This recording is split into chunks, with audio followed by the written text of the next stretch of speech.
আসসালামু আলাইকুম প্রিয় ভিউয়ার্স। তো আজকে অনেক দিন পরে আম গাছের কাছে আসলাম। এই যে আমার গাছের আম দেখেন, খেরে ফেলার কাছে ছোট্ট একটা আম গাছ। তো অনেক আম আসছে, পরে আজকে দেখতেছি যে কি অবস্থা, আমগুলা টিপা টিপা দেখতেছি, তো দেখি একটা আম পাকছে।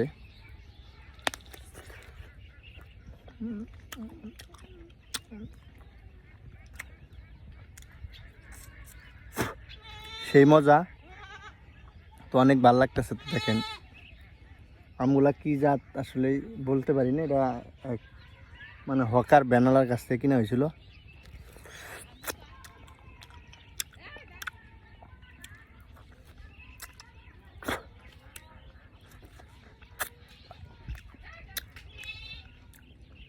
আমগুলো অনেক মিষ্টি। তো দেখেন এই যে চারো সাইডে কিন্তু অলরেডি পানি এসে পড়ছে, গাছের গোড়া পর্যন্ত আর কি পানি এসে সারছে, কারণ এইদিকে আমাদের নিচু এলাকা,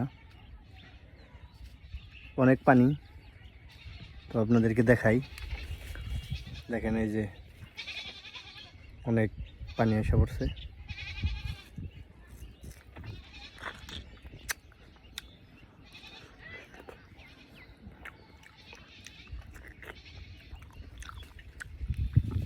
মেডিসিন ছাড়া আম অনেক মজা, অনেক স্বাদ লাগে। কিছুদিন পরে হয়তো পায়রা ফেলাম। যাই হোক, আপনাদের দাওয়াত রইল আমের, সবাই আসবেন আমার বাড়ি। ধন্যবাদ সকলকে।